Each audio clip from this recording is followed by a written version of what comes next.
Let's take a picture of you.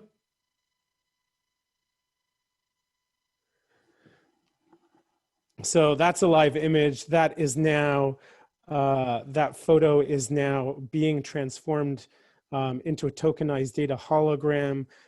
We are now spreading this over the network as we described before.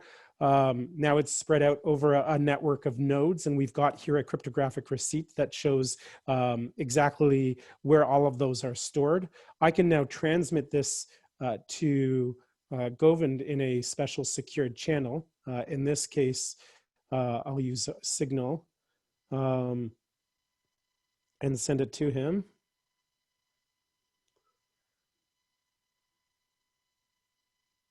There you go. Cool. So at this point, I'll share my screen on the other side of things. And I'll give a little bit of an overview of what just happened. So if you recall the video, tiny little video we saw earlier, what was mentioned is that data that's being uploaded onto the network is tokenized into holograms. So it's split apart, it's encoded in such a way that it's 80% resilient to damage, degradation, and all that kind of stuff.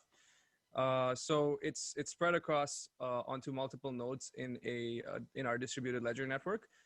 So this demo actually uses Ethereum Swarm, although future versions we're gonna kind of do our own graph-based distributed ledger.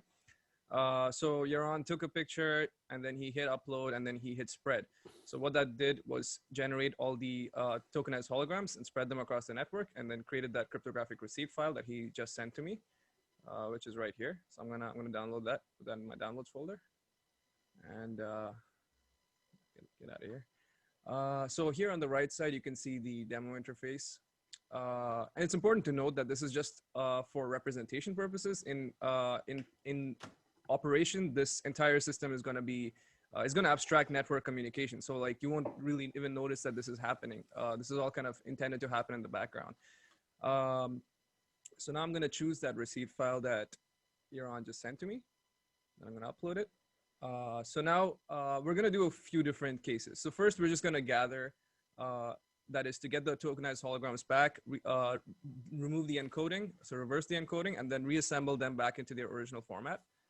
So we can see that the file is it's right there, Nick's there with his beard.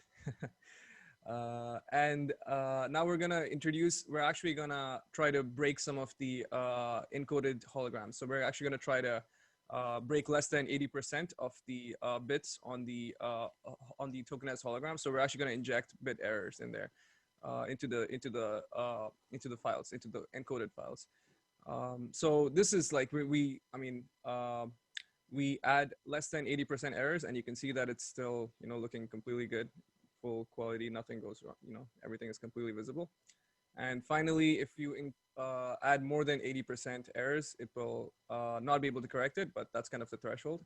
And it's kind of probabilistic as well, where you can sometimes go past 80%. In the future, in fact, in future versions, we think we can even push this to 90% damage and maybe even beyond. But this is our starting point of 80%. And another very interesting property of this network and the data on the network is that packets that are flying around across over here are indistinguishable from noise. So if there is an eavesdropper who's looking at these packets and who's sniffing at them, they won't be able to tell if it's actual data or if it's just noise. So that makes their job extra difficult. So the effort they'll have to put to actually destroy 80% of the message is going to cost them a lot of computing power and all kinds of other resources. That's kind of the end of the demo. Thanks, Govind. And yeah, we're here to answer any other questions if there's time or afterwards. If anyone has any quick questions.